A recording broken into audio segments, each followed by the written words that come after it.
Hello, everyone, and welcome back into yet another Tuesday edition of the 5 Star News. I'm Gunnar Bryson. And I'm Owen Bryant, and we have a ton of stuff to get to today here in our show. So sit back and enjoy. We'll start you off with What's Up Heritage with Isaac Dell. Welcome back to What's Up Heritage.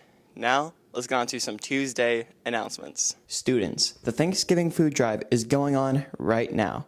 So if you have any spare food, donate it today. Students, we will be having our Veterans Day concert on November 10th from 7 to 8:30 p.m. So go out there and support your generals. Last up, EOC tests are starting to get closer. They will begin on December 7th and end on the 17th, and varies between algebra to biology. Now, let's get on to the weather. For Tuesday, it will be partly cloudy with high 77 and a low 48. On Wednesday, it will also be cloudy with high 73 and a low 44. And for Thursday, it will be, you guessed it, cloudy with high 71 and a low 55. Now, let's go back to the anchors for more news. Thanks, Isaac. Weather's looking good for the next few days. Now on to the news, and speaking of looking good, Heritage High School is looking really good when it comes to their students and ACT scores. That's right, Gunnar. HHS students scored higher than the national, state, and local averages when it comes to the overall ACT scores.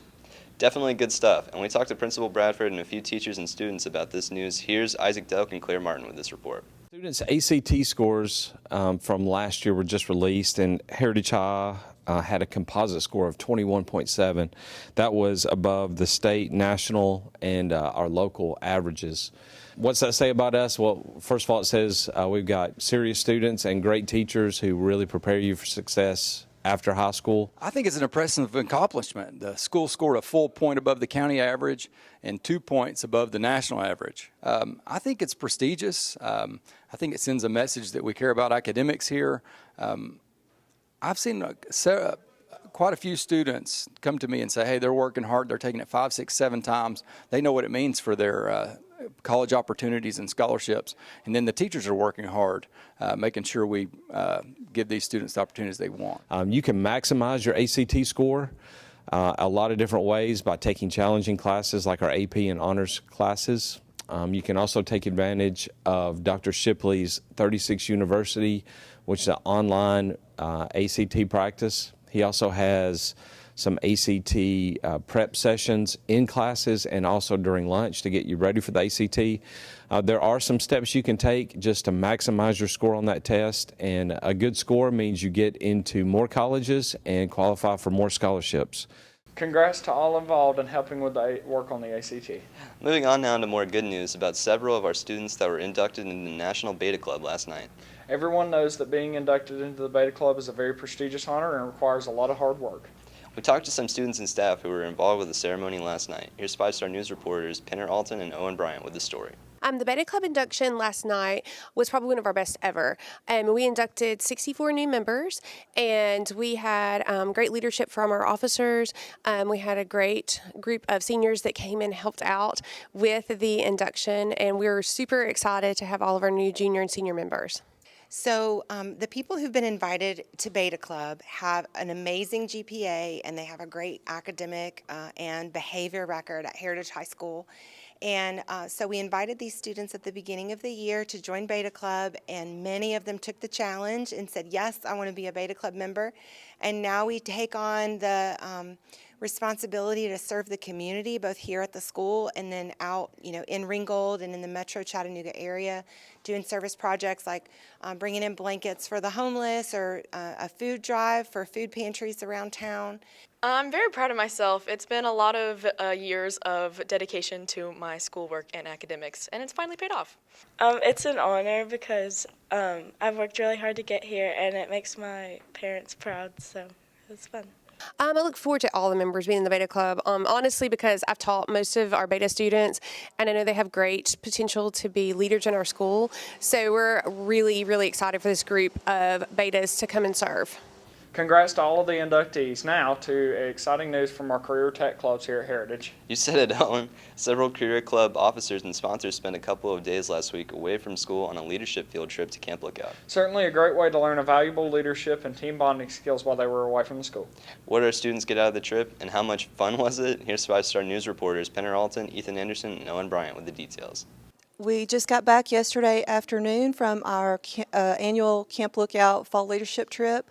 We went with Skills USA, HOSA, and LFO also joined us, some students from there. We had a fabulous time. I'm still kind of tired, but it was wonderful. Our weather was beautiful. The kids got to zip line and do the high ropes course and the low ropes course and the bouldering wall. So Camp Lookout was so much fun. We got together with Heritage HOSA, Heritage Skills, and also LFO's HOSA. So it was great to be together with many different groups, different backgrounds of people. Everything was amazing. What we did, so we got to do many like high ropes courses, low ropes, zip lining. Oh, what else? We got to do leadership little activities together, team building, communication building. And then we had officers from each group give presentations on how to become a better leader. So it was great in that way to benefit the other kids and also benefit me in becoming a leader. The Camp Lookout trip was a ton of fun. We did many different activities from the high ropes course to zip lines to rock climbing. It was all different activities with team building. We did some little breakout sessions. We went over like integrity and composure and different stuff that help you build your character and be a better leader. But it is a leadership retreat, and so a lot of our students had presentations that they did on what it means to be a good leader, like communication and public speaking, and just working with others. They got, I believe, a lot out of it, and I'm excited to do it again. Looks like they learned a ton and had a great time as well. Yep, that's what that trip is all about, Owen. It's time to get into a commercial break now. But hang around, sports is next, and Brody Irvin will join us with last night's football recap at Central Carrollton. He'll let us know how the girls did at cross-country team at state. Stick and stay, sports is next.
Five-Star Sports with Brody Irvin starts now.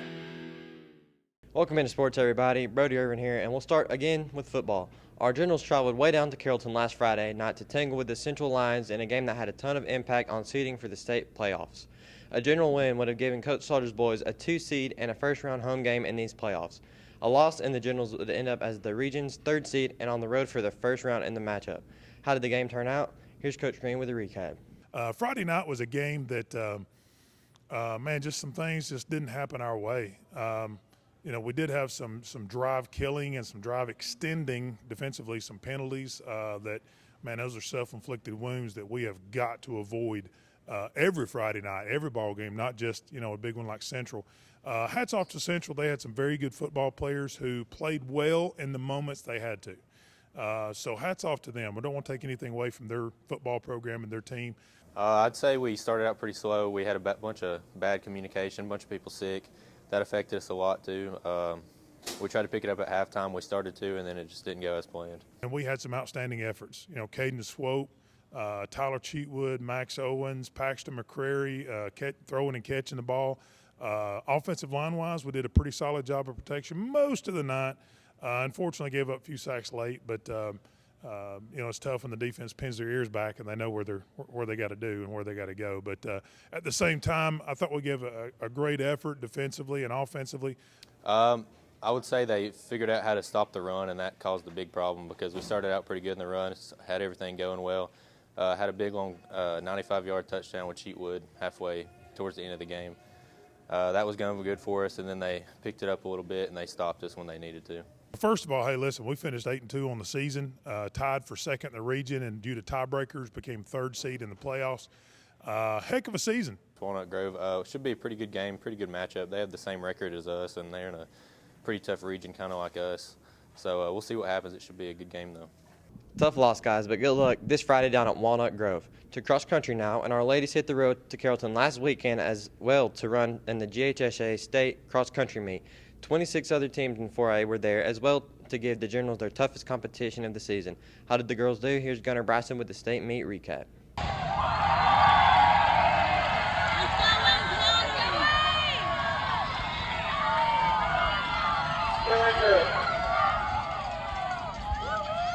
Well, they did a great job.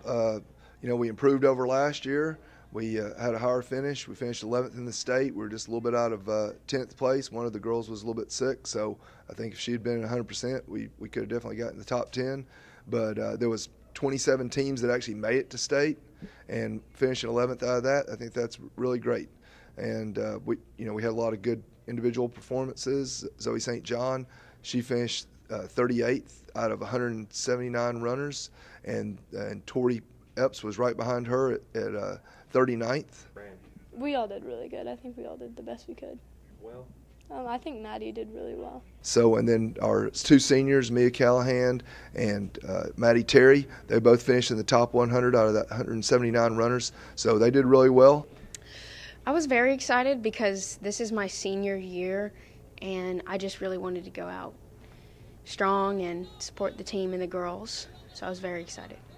And we're just going to keep building for next year and see if we can even improve over this year. Also, we were pretty excited about that we had improved our standing in the region. We had a close race in the region where Southeast had beat us, but this time we beat Southeast in the state. So we were basically second in the region of the region teams. I think that I did what I needed to do. I don't think it was personally one of my best races, but I definitely put everything I could, and I feel like I had a really strong season this year. I PR'd finally, and I feel like the girls overall had a really strong season. And with that, we'll wrap up this Tuesday edition of the 5 Star News. We'll be back on Friday with a brand new report, but until then, Stay classy, Heritage.